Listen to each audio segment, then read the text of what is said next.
Bistaman po ayu ako kutang, inyang milabasan na January 10, tinagon kami ketang Marian Symposium, inorganize na ning University of the Assumption, party ning pamagmasusida king Karelang Foundation Day. Kaya rin na ning symposium, tiki na ako ning akayabeming administrator king UA, ban makipangan at akayabe ding dati ming akayabe king university. Kabang mamangan kami, mika simpleng programa. Inawas da kaming tunggal-tunggal at pepagsalitan da kami tungkol karing karanasan na emi akalingwan kabang atyo kami magobra king University of the Assumption. May awas ko pansin, pong metagil ko kapanandaman, ketang meto nga matuang administrator ning UA. Nga na, dakal tamo delanan mga sakit at mga bayat na pagsubok, inyang abe-abe tamo keti. Pero ingekwa kalingwan nga na, yapining masanting tamong pamyabe-yabe, meging mayaning obra, busal ning dakal na pagsubok, uling atin tamong masanting pamyutos. Nga na pang memupos ning metong mas anak administrador may kapag-abroad at kay ba't tinago niya king symposium uling makabakasyon niya. Nga na, at the end of the day, what matters most is the relationship we've shared together. Kaluguran kong kapatad, o yan ing meging pundasyon at sikreto ning misyon ng Jesus at dingkayang apostol. Relasyon, ya ing matibe pundasyon ning misyon. Nung alang maalala marelasyon, alang masigasig a misyon. Itang kaya kaming Paris Pastoral Plan, ing tema na nga na, mas malalam a relasyon, mas masigasig a misyon.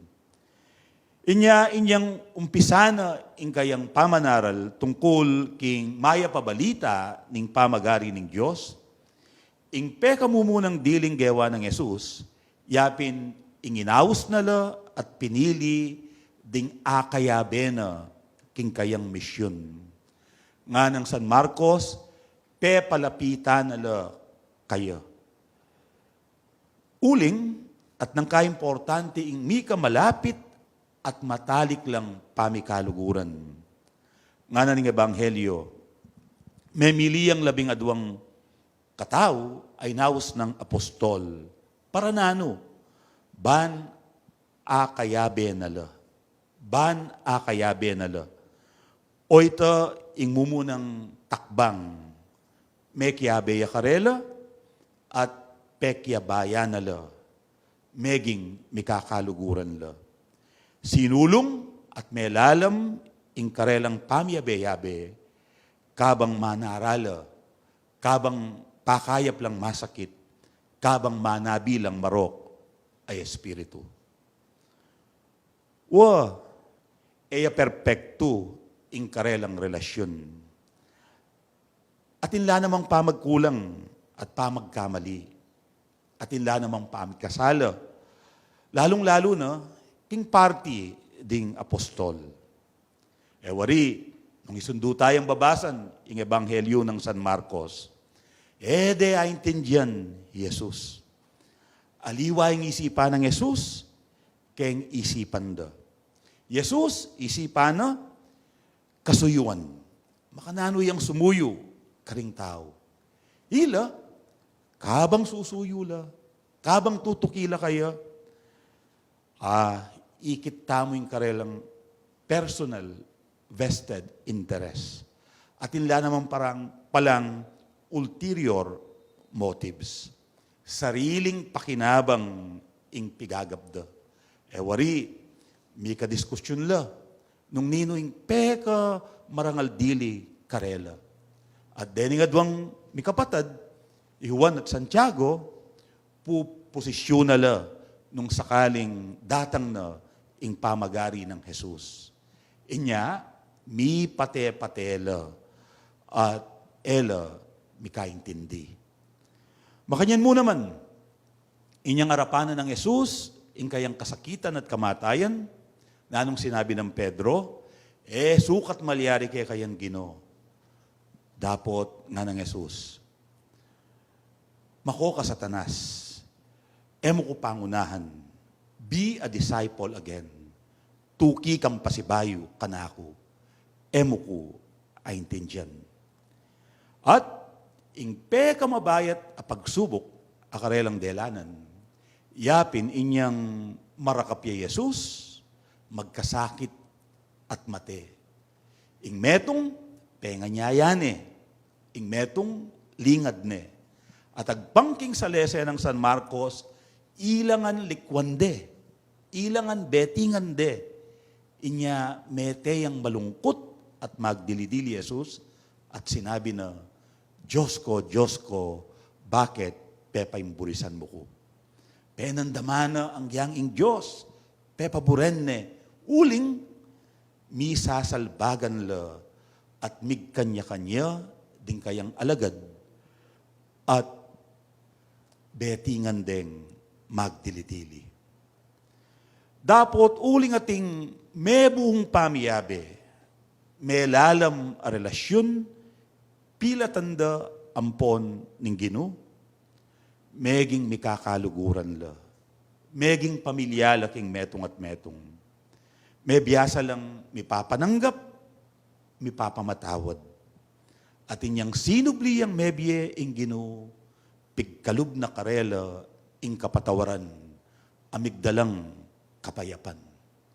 At dening enasukat pagtiwalan, pigtiwala na lang pasibayo, at pigtiwala na karela, ing mas maragul a misyon, ing pamipalaganap, king maya pabalita, king mabilog ayato.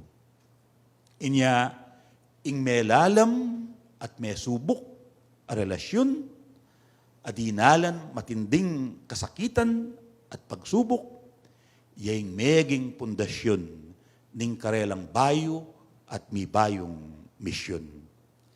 O ito ing malalam at matibe relasyon, a pundasyon na ning tunay misyon.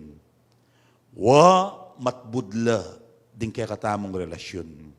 Dapot bistaman masisirala, malyari no mang larinan. Ing mesirang relasyon, dapot may larin, mas matibaya, mas matatagya, uling dinala ng pagsubok.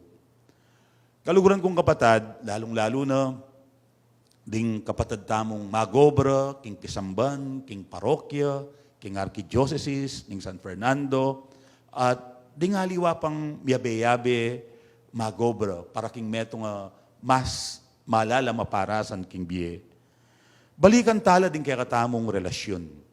Lalong-lalo na, ding may lalam at may tibe relasyon, agewa ng dalise, ning inggit, paginakit, pate, tampu, muwa, tabog, at pamisagsagan.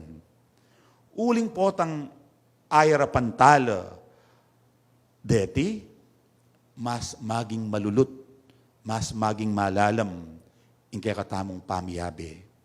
Ating melulot, at may tibe, at may lalam, apamiyabe, yung pundasyon na ning kaya katamong pamagmisyon.